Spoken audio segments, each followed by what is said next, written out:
Hello, everybody. Welcome back. This is Reflections on Parenting. We share ideas on how to become better and better parents with each new day. If you have not yet subscribed to the channel, kindly do so that we may continue to learn together. The other day, I was in a district hospital and I came across a girl, 13 years old. She was pregnant. She had come for her antenatal clinic.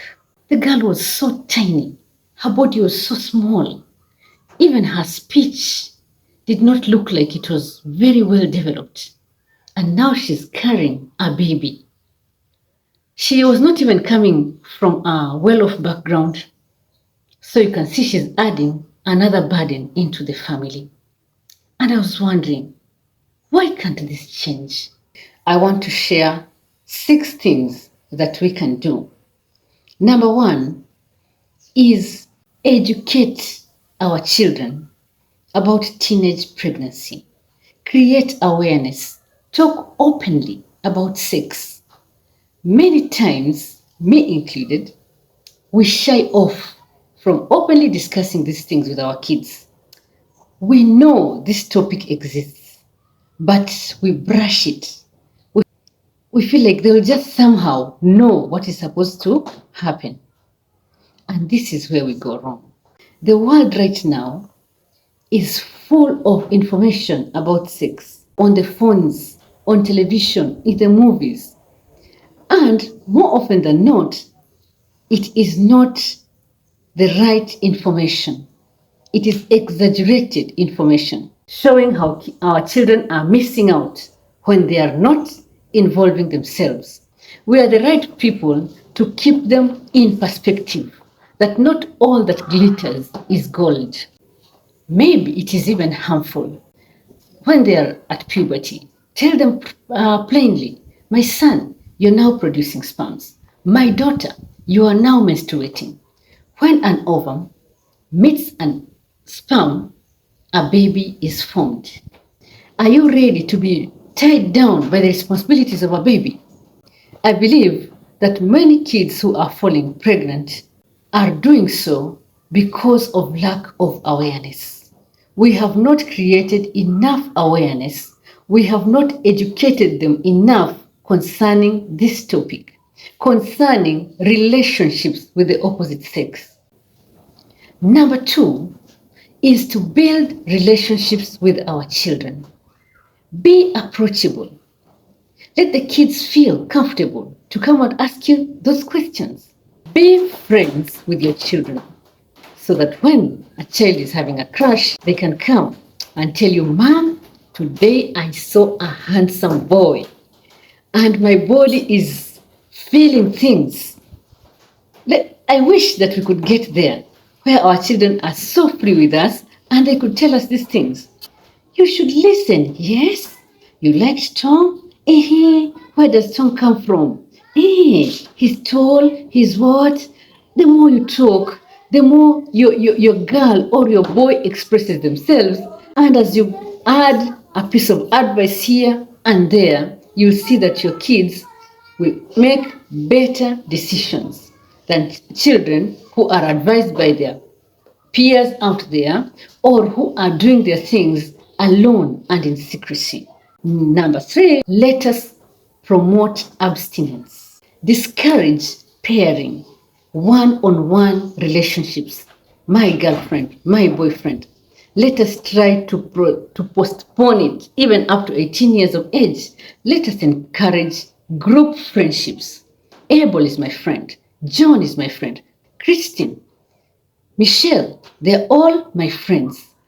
I used to think that in this era where sex is so promoted, where sex is so praised everywhere, maybe it is not practical to expect men to remain chaste even up to ages 20.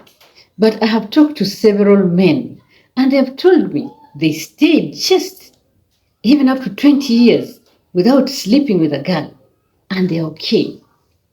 So I am encouraged as a mother of boys. I will tell my boys that they will not die that they would not become any less of a man if they didn't sleep with a girl at this tender age. Look for those mentors, look for those examples, and point out your kids to them. Number 4, vigilance. Vigilance on the part of the parent. Let us be very vigilant with where our children are at all times. Set boundaries, set curfews for coming home. In my home where I grew up, it was 6 p.m. No child was supposed to come home after 6 p.m. Understand that children's brains are not mature up until age 25. They say that the frontal lobe gets fully myelinated at age 25. And that is why sometimes youths make very irresponsible, very silly mistakes. But as they grow up and mature, you see they make more reasonable decisions. So it is your duty, the same way you carried them when they were young, the same way you protected them from catching fire.